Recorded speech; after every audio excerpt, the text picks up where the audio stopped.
আরে এসে এসে যে নিজের জায়গায় এসে নিজে করুক। পাঠিয়ে দিয়েছি সব ব্যাড ব্লাড পাঠিয়ে দিয়েছি জয় বাংলা। আরে জয় বাংলা, জয় বাংলা। দেখুন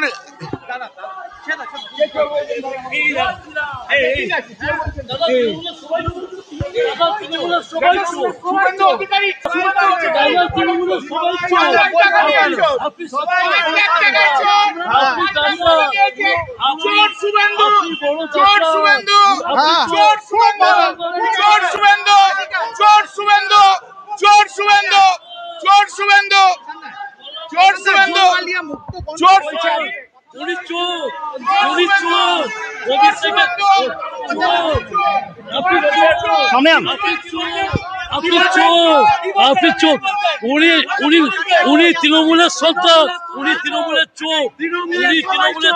সে ওদের ব্যাপার বুঝবে, দেখবে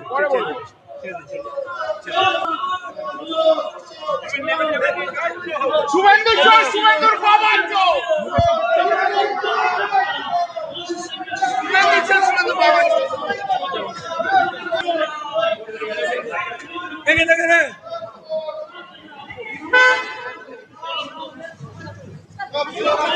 সবাই চোর। তৃণমূল পার্টিটাই টোটালি চোর। তৃণমূল পার্টি মানেই চোর। আজকে আরজি করে তৃণমূলে কি করতে পেরেছে, অভয়াকাণ্ডে তৃণমূল কি করেছে, তৃণমূল পার্টিটাই পুরো চোর। আজ কল্যাণ বন্দ্যোপাধ্যায়ের গায়ে লেগে যাচ্ছে, আজকে সুজিত বোস 37,000 ভোটে হেরেছে। এত লেকটাউনের উন্নতি করেও উনি হেরেছে। তৃণমূলের প্রত্যেকটা নেতা, গ্রাম পঞ্চায়েত, এমপি, এমএলএ, প্রত্যেকটা মানুষ চোর। তৃণমূলের কেউ ভালো নয়। আমি এখানে দাঁড়িয়ে সবার সামনে বলতে পারি তৃণমূল পুরোটাই চোর। আজ আমার নাম সৌম্যজিৎ দাস, আমি স্টুডেন্টের জন্য কি করেছে ওরা। এসে খুব বড় বড় লেকচার ঝাড়ছিলেন কল্যাণ ব্যানার্জি এয়ারপোর্ট চত্বরে, মিডিয়ার সামনে, সব মাইক মিডিয়ার সামনে যেমন সব লেকচার ঝাড়েন, সেই লেকচার ঝাড়ছিলেন। তো ব্যাস, এয়ারপোর্টে আরও অনেকে ছিলেন, তো দেখতে পেয়ে চোর চোর স্লোগান দিতে থাকেন যে টিএমসি তো সবাই চোর, আবার কি লেকচার ঝাড়ছেন। তো ব্যাস, তাল কেটে যায়। উনি একভাবে মানে যেরকমভাবে বলার চেষ্টা করেন গলাবাজি করে, সেই চেষ্টা হচ্ছিল, কিন্তু ওদিক থেকে চোর চোর স্লোগান উঠছিল। তো উনি আবার ওদের কাছে যান, গিয়ে টিএমসির চোর বলে ইনারা বলছেন, আর কল্যাণ ব্যানার্জি শুভেন্দুকে ধরে নিয়েছেন, শুভেন্দু চোর। আবার শেষে বললেন শুভেন্দুর বাপ চোর। ভাবুন দর্শক, আমি তো ভাবছিলাম যে সবই ঠিক আছে, চোর চোর স্লোগান যেটা দেওয়ার সেটা দিয়েছেন ওখানে ইনারা, কিন্তু একটা মিসিং আছে। এ টোটাল যেটা হয়েছে, উনি তো পালিয়ে এসছেন, উনি অনেক কিছু হয়তো বলার চেষ্টা করতেন, শেষে দেখলেন না, ও পরে বলবো বলে চলে এলেন, পালিয়ে এলেন। তো হয়তো বুঝে গেছেন যে বেশিক্ষণ এখানে হুজ্জুতি করলে সমস্যা আছে, বা বেশি লেকচার দিতে গেলে সমস্যা আছে, তাই উনি গাড়িতে তাড়াতাড়ি উঠে ওই চোর চোর বলে গলাবাজি করে চলে এলেন, কিন্তু বেশিক্ষণ থাকেননি। তো আমি যেটা বলছিলাম দর্শক, এই যে ক্ষোভ বিক্ষোভ দেখানো হয়েছে ওনাকে, এখানে একটা বিষয় মিসিং, সেটা হচ্ছে ডিম, আন্ডা, ডিম। এই চোর চোর যে ব্যাপারটা হচ্ছে, উনি যেভাবে মানে গলাবাজি করছিলেন, শুধু একটা ডিম দরকার ছিল, টক করে চকচকে কপালটাতে একটা ডিম, পুরো দারুণ হতো ভিজুয়াল। যে মানে এখন যেগুলো চলছে আর কি রাজ্যের বিভিন্ন প্রান্তে, একটা ডিম দরকার ছিল।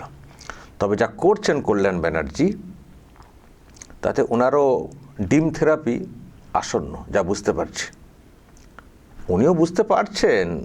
আজ কি ভেবেছিলেন যে, আমি জানি না ওই ভয়ই পালিয়ে গেলেন কিনা, যে আবার না ডিম চলে আসে, কিন্তু এয়ারপোর্ট তো, ওখানে হয়তো কেউ ডিম নিয়ে যাননি।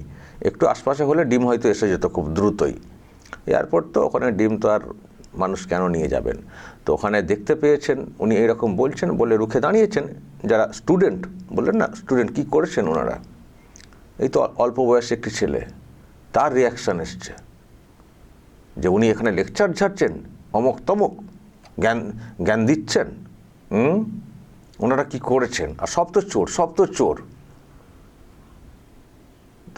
ইনি যেটা ভেবেছিলেন, যা খুশি বলবো, যা খুশি এ করবো, আমার গলা আছে, কল্যাণ ব্যানার্জির গলা ছাড়া কিছু আছে? পার্লামেন্টে লিমিট ক্রস করে মানে ভলিউম বাড়িয়ে কথা বলেন, শুধু গলাবাজি। মানে ওনার একটাই টার্গেট যে গলাবাজিতে সকলকে ছাপিয়ে যাব। কোনো যুক্তি থাকে না, কোনো কথা থাকে না। আর কোর্টে যে উনি আইনজীবী, কোনো কেস তো জিতেছেন বলে আমার অন্তত জানা নেই। এবং রাজ্য সরকারের হয়ে যেসব কথা বলতে গেছিলেন কোর্টে, কোথাও আমি কিছু দেখতে পাইনি ওনার জয়। শুধু গলাবাজি, শুধুই গলাবাজি। তো এখানেও ভাবছেন যে গলাবাজি করে কাটিয়ে দেবো। তবে আজকে যে ট্রেডটা পেয়েছেন, এয়ারপোর্ট চত্বরে যেভাবে চলছে, এবার দেখবেন কোনোদিন ফ্লাইটেও ওনাকে দেখে চোর চোর স্লোগান হবে। এখন টিএমসির লোকেদেরকে দেখলেই চোর চোর স্লোগান চলছে। ফলে আজকে কিন্তু উনি কার্যত পালিয়ে এসছেন, ওখান থেকে খুব দ্রুত ওই চোর চোর জয় বাংলা বলে একটু চেঁচিয়ে ভাবছেন মুখ রক্ষা হয়ে গেল, কিন্তু উনি জাস্ট পালিয়ে এসছেন খুব দ্রুত। কথা বলেন, মিডিয়ার লোকেদের আরও অনেক প্রশ্ন ছিল, ওগুলো পরে বলবো বলে পালিয়ে এসছেন। কল্যাণ ব্যানার্জি পালিয়ে আসছেন, উনি সহজে পালান না। উনি রুখে দাঁড়িয়ে অনেক গলাবাজি করেন, রুখে দাঁড়ানো বলতে গলাবাজির রুখে দাঁড়ানো। কিন্তু আজকে তাকেও পালিয়ে আসতে হচ্ছে, তাকেও দ্রুত চলে আসতে হচ্ছে। জনগণের রোষ এমনভাবে আছড়ে আসছে, যে কোনো সময় পড়তে পারে। মানুষ এখন আর ভয় পান না তো, না এখন আর কিসের ভয়? টিএমসির কিসের ভয়? এখন এই সরকার যা ভরসা দিয়েছে, কিসের ভয়? যা সব চুরি দুর্নীতি হয়েছে, প্রকাশ্যে মানুষ কথা বলছেন। আর কল্যাণ খুব বাড়াবাড়ি করছেন, খুব মাস্তানি করছেন। আগের দিন একদিন নাটক করলেন খানিকটা রাস্তাতে, উনি ভাবছেন উনি একেবারে বিরাট নেতা, যা খুশি বলতে পারি। আর এই যে হচ্ছে ওনার ব্যাপারে ধরলেন মুখ্যমন্ত্রীকে, শুভেন্দুর নামে এই যে কথা বলা, ওনার কপালে খারাপই আছে আমারও মনে হচ্ছে। কপালে ওনারও ডিম ওয়েট করছে। দেখবেন যে কোনো দিন দেখবেন কল্যাণের কপালেও ডিম চলে আসছে। উনি যেভাবে মানুষকে নতুন করে খেপাচ্ছেন, ক্ষিপ্ত করছেন। দর্শক বলবেন যদি আপনাদের এই নিয়ে আরও কিছু বলার থাকে, অবশ্যই বলবেন যা বলার, এবং নজর রাখবেন আরামবাগ টিভিতে।